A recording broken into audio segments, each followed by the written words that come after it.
Hey fellas, sorry it's been a while, but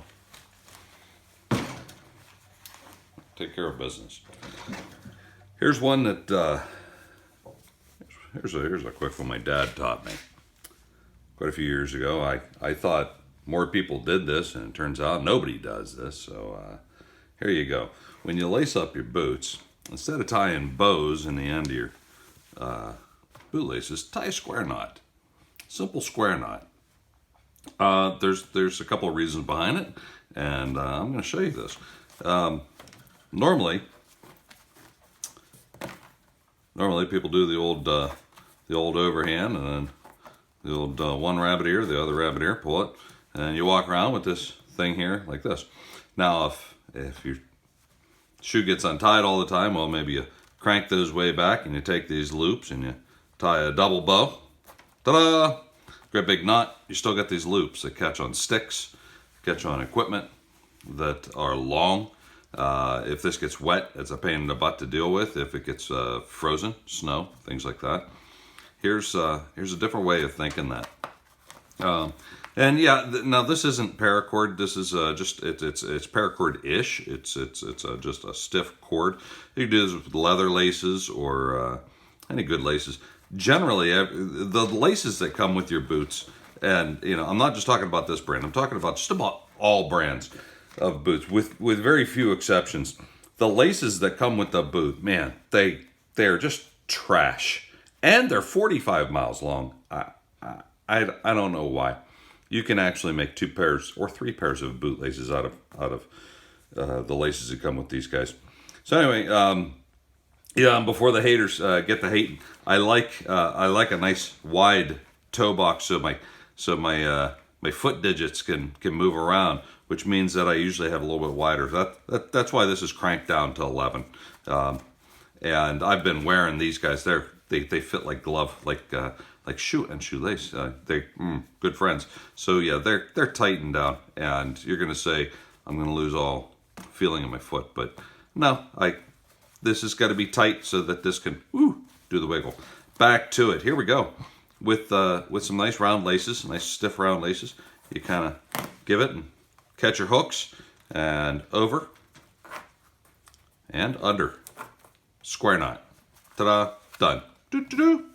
No loops, no nothing, no special ins and outs and follow the rabbit around the tree. It's under, over, under. Or over, under, over. Either way. You do it one way, the next time you do it the other way. And away you go. Square knot. You can always tell you got a good square knot. The laces come in one side and they go out the other. Or they come in the bottom and go out the top. Either way, it's always side by each. When you start crisscrossing, they go in like this and this. You tied a granny knot, that's going to give you trouble. Square knot, the beauty of a square knot is if you grab one side, see how it's going that way? And you pull it this way, you'll fail the knot. And then it just comes untied. Da-da-da. Not a big deal. Under, over, square knot. Do it from this side. Just pull it. Knot fails. Give it a little pull. Ta-da. It's not a big deal at all. Advantages to this is you don't have those loops catching on stuff. You don't have a big old weirdo knot. The other thing is you could take this 40 miles of boot lace and trim them back. You don't need it. I generally take it down about halfway down my foot, right where my arch starts, and I'll tie a knot and trim them loose, or trim them short. These obviously, were here, but as this tightened up and got better, they got longer. So it is time for me to, and this is exactly how I do it. I'll tie an overhand knot about where I want it, and then I'll cut it and melt it just like I did there. And then that one will be that long. They won't catch on stuff, they won't snag on stuff, and when it comes time at the end of the day to get these things off your hooves, you fail that knot, pull it loose, and away you go. Now, if you have a taller boot, like a military boot with all the laces going down, That's why we tie the knot in the end, a little overhand knot, so that they don't get lost down through all the eyelets, aglets, whatever they are.